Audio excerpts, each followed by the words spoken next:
Chapter 81. When I heard the end of the story, I was dumbfounded. What kind of accident could cut the dead bear's neck off on the spot? The well went story suddenly met a strong storm and seemed to have turned away. The crown prince laughed at me, perhaps because I was silent, and thought I was shocked. But isn't the princess so brave? Unlike me, an opportunist, you were dealing with a bear there yourself. Before I knew it, he had returned to his usual form, looking at the prince's face full of a gruesome smiles. Perhaps he wasn't mocking me, but mocking himself in those days. Your crossbow skills are more than I thought. Speechless. Even some of the most skilled hunters would not behave as calmly as you would if they suddenly encountered a bear. If he ran away with his back, he would soon have caught up with the bear and torn his limbs. So put aside your useless thoughts and be proud of your intuition and your ability to cope. It was an unexpected consolation. I stared at Callisto with my eyes wide open. Is it because of a similar situation? Despite his blunt and heartless words, I calmed down at the same time. It was ironic that the person who said such a thing was the crown prince, not anyone else. Thanks for the compliment. After quite a long time, I managed to open my mouth and answered awkwardly. You were very courageous at a young age, too. And I returned the compliment in my own way. There was nothing else to say about the story told by the Crown Prince. I felt sorry for his childhood, but it was only for a moment. The thought of the dead bear's head was reversed when he said he had won the game. This guy's already fed up since then. At that moment, the prince's face was frowned upon as to what he didn't like, even though I complimented him. Is that it? What? What? I asked back in bewilderment. The Crown Prince's brow bone deepened. Your appreciation of my story. Yes, that's it. Didn't Princess have any feelings? Yes, I was dumbfounded by the sudden disdain. Then the Crown Prince glared at me with red eyes and spat out, How can you be so mean? What? I opened my eyes as if I had heard something unfamiliar. Is he in a position to say that to me? While I was just poking my lips in amazement, he retorted that I was even more offended. When I told this story to the shivering soldiers on the battlefield, they cried and wept, speechless. Doesn't the princess feel pity to me as a child? I just laughed in vain when the man said what he was dissatisfied with. Not pitiful at all. Which part should I pity? I was the most pitiful and pathetic in this fucking game. At least the crown prince won't be servile, fearing that he will lose the favor of a man who hates him. Toward the red pupil staring at me as if waiting for an answer, I said it all moderately round. You're well alive now. Anyway, a sad story is originally completed by death. How I'm struggling to avoid that sad ending. This guy's you won't even know if you wake up. Huh. At my answer, he clicked his tongue and murmured, As it turns out, she's a villain with no blood or tears. Who's going to say? Even the rest of the other males couldn't stand this son of a bitch. The anger which was about to burst was lost right in the enemy's interesting glow of anger. I took a deep breath and engraved my patience. Damn bastard, he was gazing at me with his mouth shut and rehashing his bosom with his eyes. Ha! He suddenly let go of his fierce look and blew his wind. When I'm with the princess, I really can't get bored. And favorability 34%. His good feeling rose with a faint smile on his face. I slowly opened my eyes wide. 5%. It was a pretty big jump. I stared blankly over his golden head. The basic favor given in a normal mode was also exceeded 30%. Now the princess' favorability has reached a level that can be said to be quite distant from death. But it didn't feel real. Maybe it's because I'm relieved. Seeing the face of the man smiling at me just made me feel weird. The tremor has stopped. At that time, the chain that was squeezing the back of his back was loosened, unlike when he hugged me first. Callisto let me go with a very careful touch. Now, really go to bed. He rose from his seat and returned to the other side of the campfire without hesitation. The warmth surrounding me quickly faded away. As he said, it was after the tremors that had taken over the body had really subsided. Asterisk, asterisk, asterisk. Father, have you come back? The Duke of Eckert, who was nervously tapping the table, was delighted to see his eldest son, who had just entered the cabana. But Derek shook his head and frowned. Still not. Leonard, who the hounds back into the woods, will hear from him soon. The last man see her. I found an article who answered the question of the way to the small animal hunting ground. So did she go that way? Derek nodded. Quietly, this time. Boom. The Duke struck the table with his fist as if he were frustrated. It's all over now, but a girl who hasn't reached her age is going to be alone in the forest. She said she'd look around the hunting ground, but I didn't really think so. Penelope was originally fickle. Even so, the small animal hunting area was not too far from the open space where the hunting competition was organized. No matter what happens, the guards who were stationed there can find it soon enough. The problem was into the deep woods. The predators had been released. The Duke asked, pressing down on the sore temples. The Crown Princess sighed. At that moment, Derek's forehead wriggled faintly. The Duke never saw his son's mouth, firming his head hard. The Imperial Palace has just dispatched a search party. At a time like this, not the only princess disappeared. Even though it was long after the wake-up call to announce that it was time to gather, the Crown Prince also did not return. I've asked them to let me know if they find her, so all we have to do is wait. No way, that son of a bitch cut Penelope off again and dragged her somewhere. Father, Derek stopped the Duke. There's a lot here. Nor did he not think so. However, this was not the only area of Eckert, but the center of the hunting festival, where all kinds of aristocrats gathered. It was unclear who had planted their ears. Leonard, who was on the first search, saw something strange. Derek recited in a lower voice. There was a dead body of a brown bear that had been decapitated in a gold-marked area where the beast was released. The body of the bear. On serious matters, the Duke killed his voice. Yes, but strangely enough, he said, the severed head was lying far away from his body. Well, and his body was covered with tanned hair in a round bead shape. What? A round bead shape. No doubt it was a bolt from the crossbow given to Penelope. The Duke, who noticed that what Derek was saying, opened his mouth wide. Maybe the bear attacked a human being. I assure you there was no sign of that. Derek flatly denied it. The Duke was relieved of his anxiety. It was fortunate. So how did you deal with the bear's body? Ellen's servants arrived first and were collecting them, so I had no choice but to back down after checking the body. Ellen Hooker, the Duke's dark eyebrows wriggled over the unexpected name. Then, did Marquis Allen catch the bear? There's no way. I'm sure it's a ferocious improvement in the strength is in on the stench of the crown prince. Well, an old man who can't even shoot a bow can catch a bear. On top of that, I would have brought the cut hair back. But Marquis Allen only had two roe deer, and there was no head of a giant beast anywhere. I have no idea what's going on. The Duke murmured, sighing deeply, as if the barrel was in pain. Penelope, why did she go all the way to the area where the beast was released? I shouldn't have given her that crossbow back. Father, Derek, who was listening to his murmur, silently asked abruptly, the crossbow you gave Penelope, what magic did you engrave?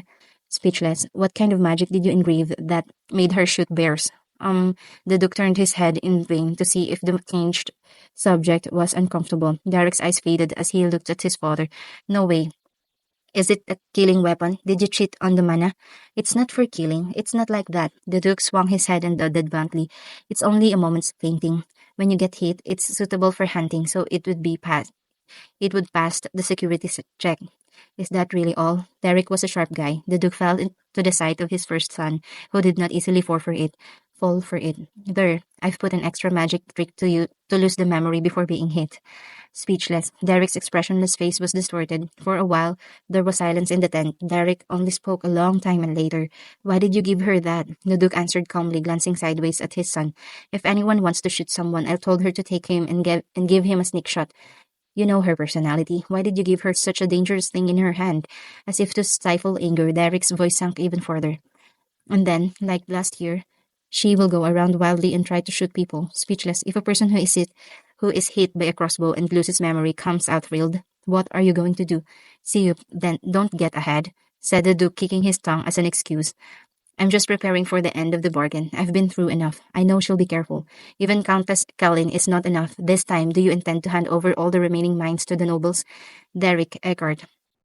The Duke decisively cut off Derek. It was a great loss for Eckhart to hand over a whole diamond mine to Count Kellen, who was struggling with Penelope's violence to the end, but a princess who was officially registered as the family member. How can we be so ignorant and just let a child be imprisoned for what she did? Stop. If I should give it, then I'll give it. Aren't you dying because of the miscellaneous things that have happened in the house these days? End of chapter 81. Chapter 82. Father. Derek raised his voice out of proportion, the jaw with the teeth clenched up. For that reason, a crossbow engraved with magic. After Mrs. Donna, you seem to have a big heartache because of her work at the ballroom. The Duke abruptly cut off Derek's retort. I hear that the slave strangled the knight because he spoke ill of Penelope in public.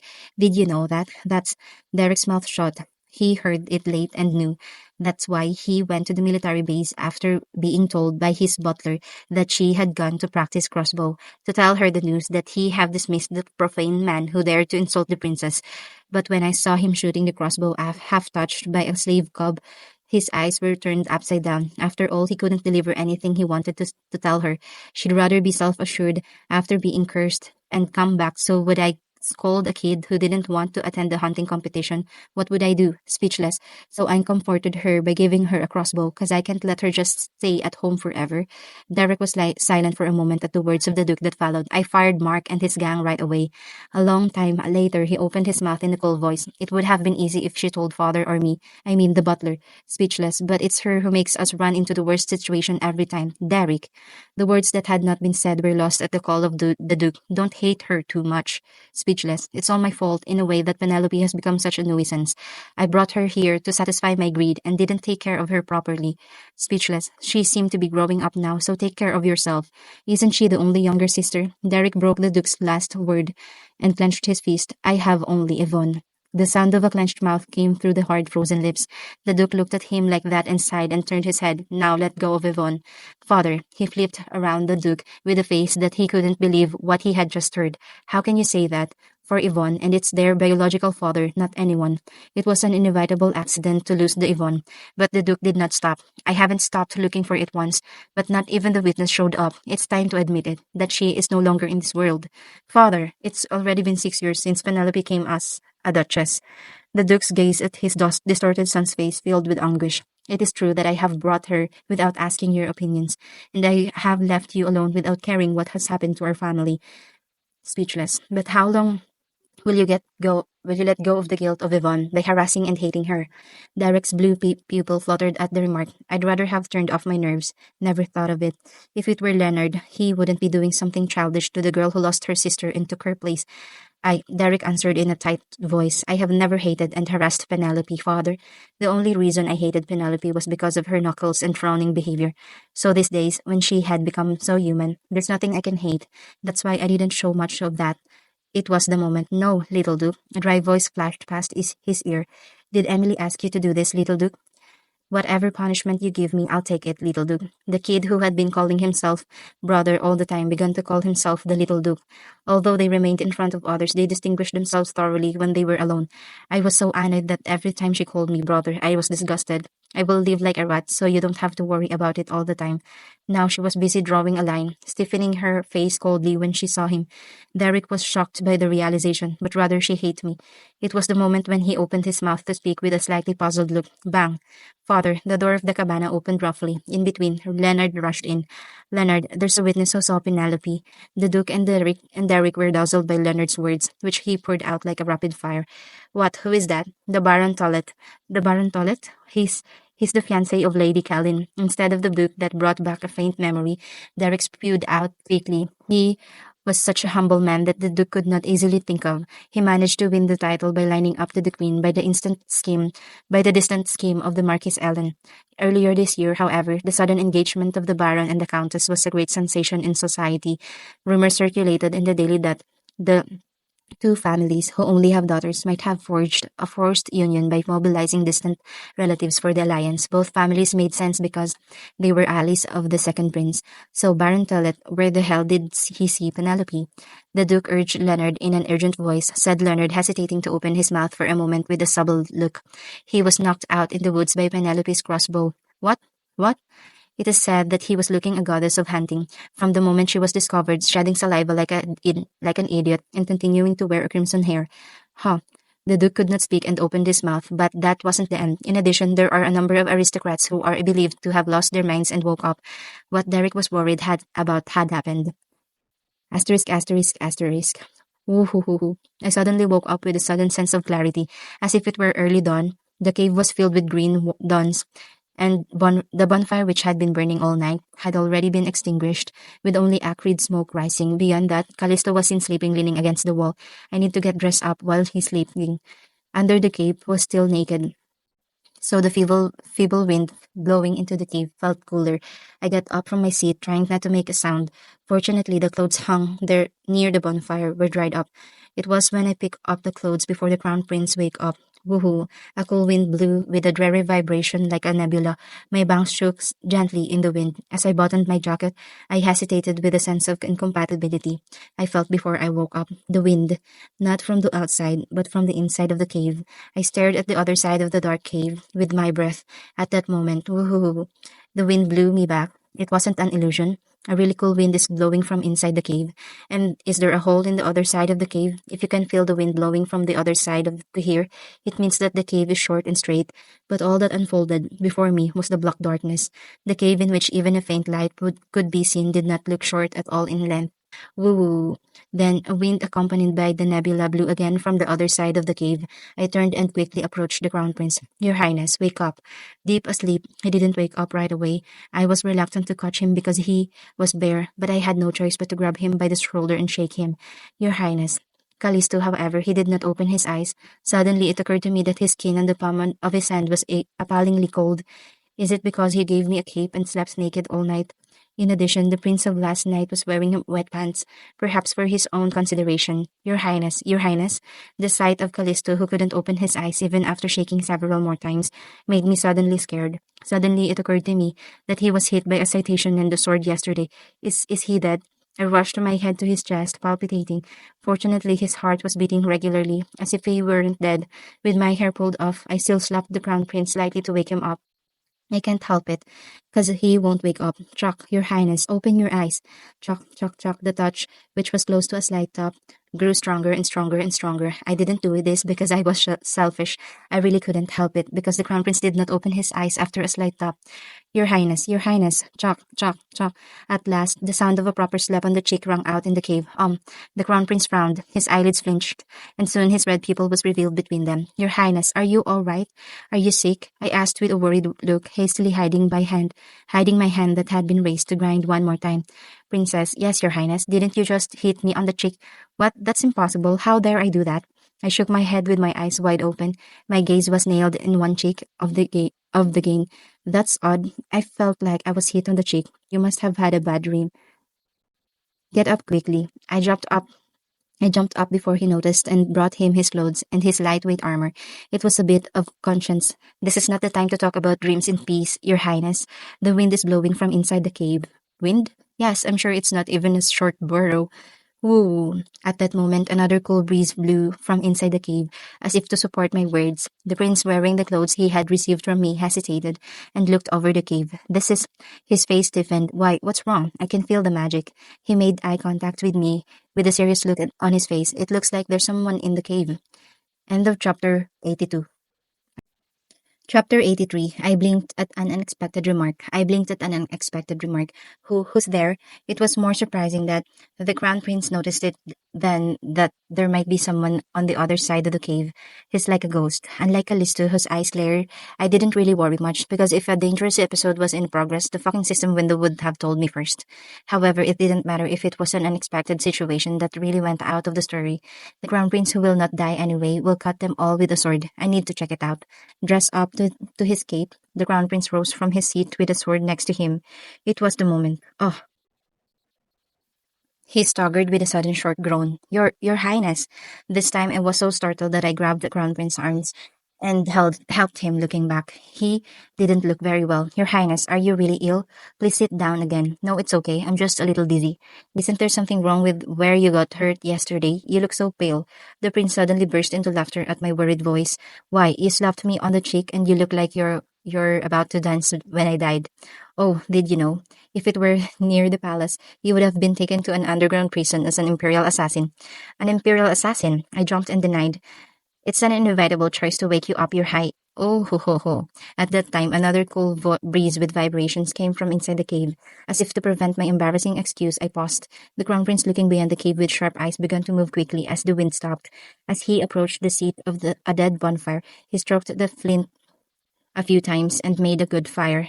And the longest? thickest piece of wood ever brought for firewood was moved to light. Soon a torch was born. What are you doing? You stay here. I'll be right back. Your Highness. I grabbed a torch and hurriedly grabbed the Crown Princess cave, trying to move a step into the dark cave. Does it have to be checked now? The Crown Princess' eyebrows wriggled. What does that mean? It might be dangerous. We'd better get out of the forest first and then bring the guards to check it out. It was the moment. A clear square window appeared over the dark, covered with slacks behind the Crown Prince. System, hidden quest, explore suspicious cave, compensation, something unknown, accept or decline. I looked at it blankly. If a dangerous episode was just going on, the fucking system window would have told me first. The idea of it was simply become a seed. It was creepy. What if it disappears before that? The Crown Prince replied, looking back to see if I was strange because I suddenly stopped talking. In the Imperial Palace, no one can use magic except a wizard woven with an oath. The principle of dissonance is summary disposal. Speechless, I don't think there's a lot of people. Given that they don't have much manpower, I'll be right back after I kill them, so wait. Sure. He pulled the sword and acted as if he would run right away. I couldn't even think about it. Then I'm coming with you. With tears in my eyes, I pressed accept. I want to press refuse, but I couldn't help it. If something happens after spending the Crown Prince alone for no reason, I may have I may have any effect on his favorability. Furthermore, the rewards of the quest of the hidden quest which has been completed so far were all helpful when you look back. You've run out of beads, haven't you, Princess? The Crown Prince spoke crookedly as he looked at me holding up the crossbow that lay on the floor. It sounded as if I had no crossbow. I had nothing. Two are better than alone, isn't it? I think only be a burden. It will only be a burden. Don't worry, now I don't have a solid bead, so I'll run away on my own even if I encounter an assassin. Ha, I can't say anything about being so brave. Does Eckhart teach such manners to the royal family? The Crown Prince kicked his tongue with a look as if he were looking at a child without a fuss. You started it first, I answered irritably in my mind, and it was when I stretched out my waist to pick up the crossbow. Speechless, something glistening suddenly caught my eye. There were strange weapons next to the place where the crossbow was placed. It was a bloody arrows and dagger. I immediately noticed that it was the weapons that were lodged in the Crown Prince's body yesterday. Ironically, however, it was not the day of sharp commendation, but the rough dagger handle. Why is this? As I approached it as if it wanted me to pick it up, the twinkling speed increased. I picked up the dagger with a puzzled look at the same time. System, reward, shaped dagger has been acquired. I was dumbfounded by the sudden rise of the system window. So this is the assassin's badge. It was when I was looking down at the dagger with a suspicious face. How long are you going to sit there? If you don't want to go, tell me then. The Crown Prince urged nervously. Go, let's go. Oh, you're in a hurry. I hurried up to the Crown Prince with my dagger. Why are you bringing that? I can't use the crossbow, so I'm going to use it for self-defense. Do you know how to do swordsmanship? The Crown Prince gave a look of surprise. Of course, I didn't know. I would do it, but I didn't express. Now, let's get going in now. I went in. I went on a suspicious cave quest with the Crown Prince. The more we enter the cave, the narrower it becomes, and the more winding it becomes, and occasionally damp from the water falling from the ceiling. The strength of the wind from somewhere also gradually increased. Woohoo! Another blow shook the torch with Callisto. There must be something. I forced myself to take a reluctant step. The creepy earbuds made my hair stand on end. Every time I had some regrets about accepting the quest, I looked up over the Crown Prince's head with earnest eyes. I hope everything's okay. For me, it was more frightening to see a plunge in favor than in the deafening. It was when I walked for a long time along the winding cave path. Suddenly, the prince who was walking ahead stopped walking. Princess, look over there. As I turned my eyes in the direction he pointed, I could see a faint light leaking from a distance. There he is. Mana feels stronger than before. Woo! At that moment, surely a stronger wind blew than before. The torch, which was barely hanging, crawled out. The narrow cave was quickly darkened. At the same time as the wind stopped, even the light that had been leaking from afar disappeared. It was a mystery. Go over there. Come on. I was in a hurry to break the quest. I wanted to run in a hurry, but no one could outrun the Crown Prince because the cave was so narrow that it was too heavy. I pushed him on the back and urged him violently. What about princesses? The Crown Prince pushed by me, rewalked with a wry voice, as, Are you really a noble lady? What does that mean? Usually at times like this, other young ladies would scream and jump into my arms. I knew what he was talking about, so I snorted, Wake up. Unfortunately, the road is too narrow, Your Highness. I won't forget to hug you next time we're in a spacious side of the boulevard. I'm looking forward to it. The Crown Prince replied with a sneer. There's no expectation, and once we get out of the forest, I'll never be alone with yourself.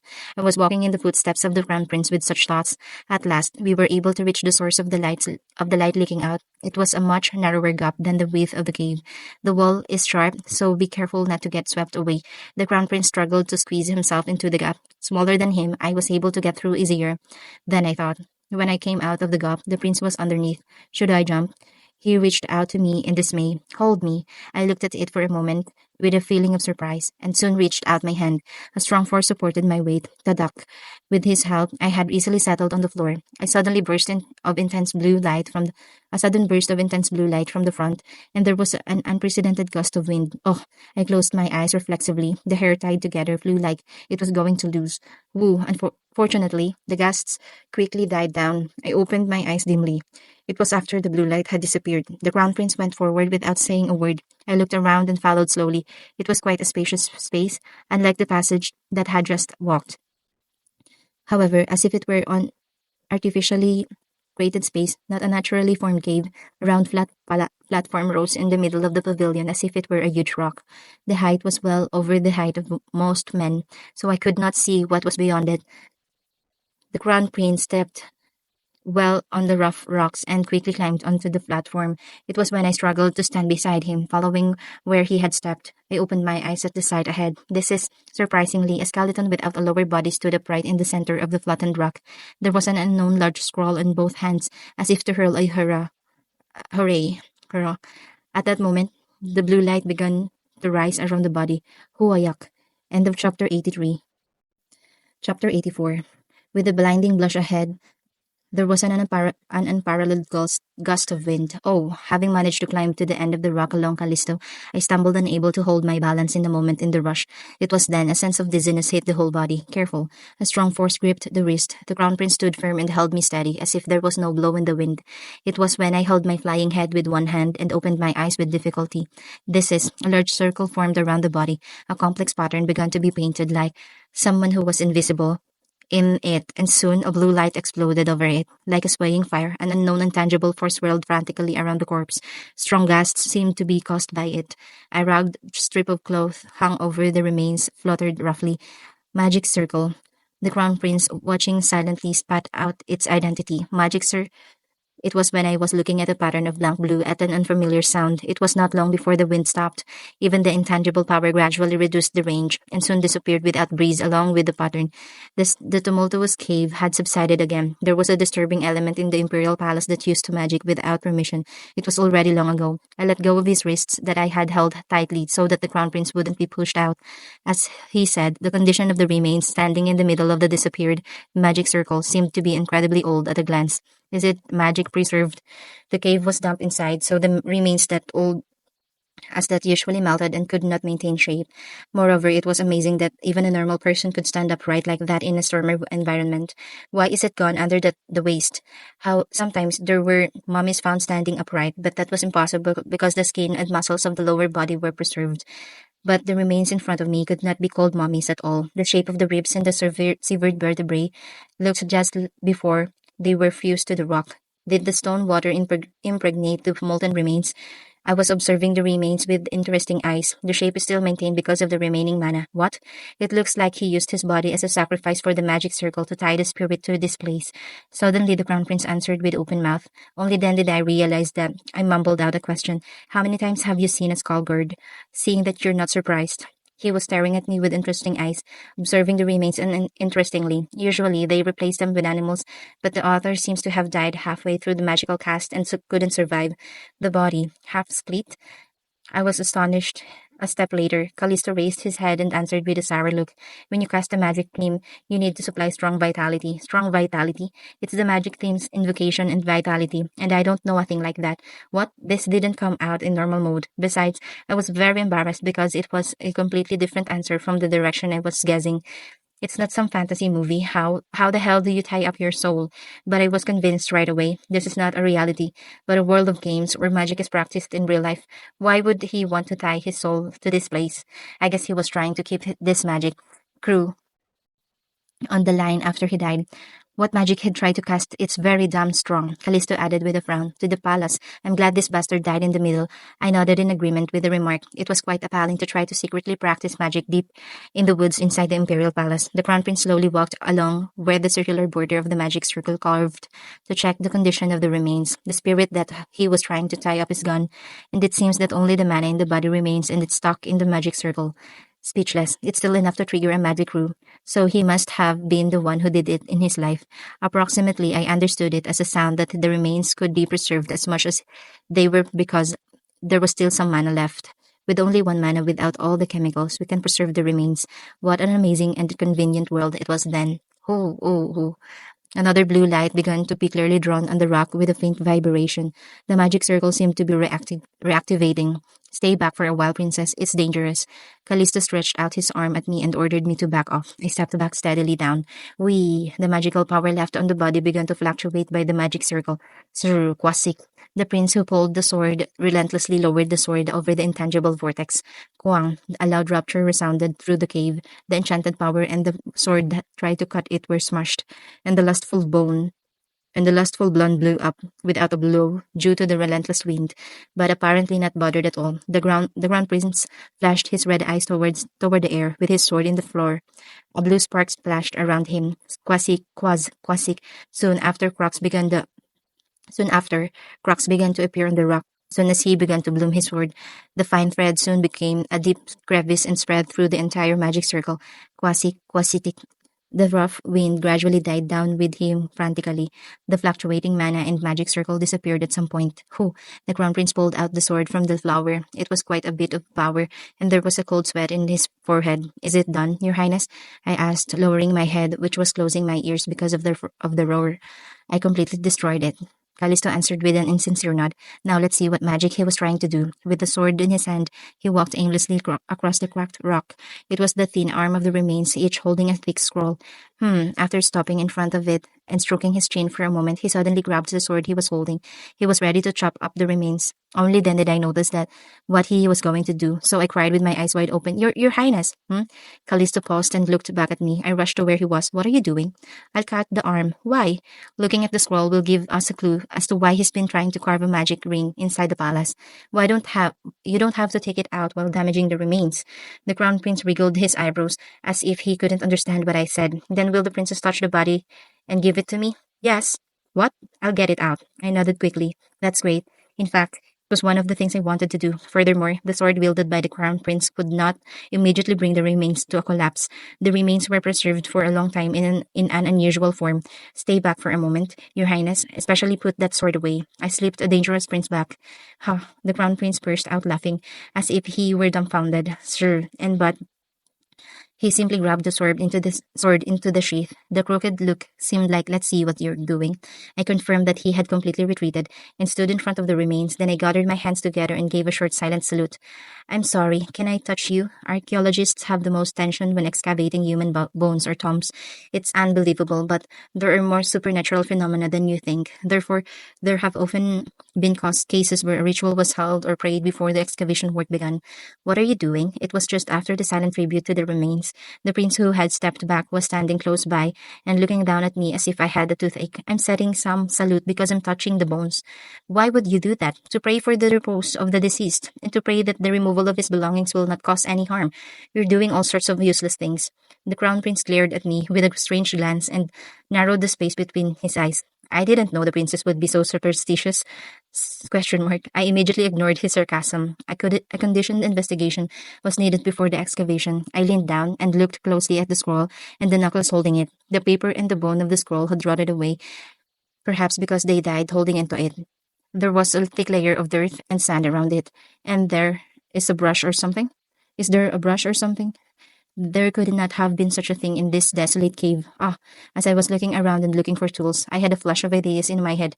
I put down the crossbow I was holding into the floor and took the dagger I had brought out of my arms, one by one. Then I grabbed a handful of my hair, and then I scalded it, cut off.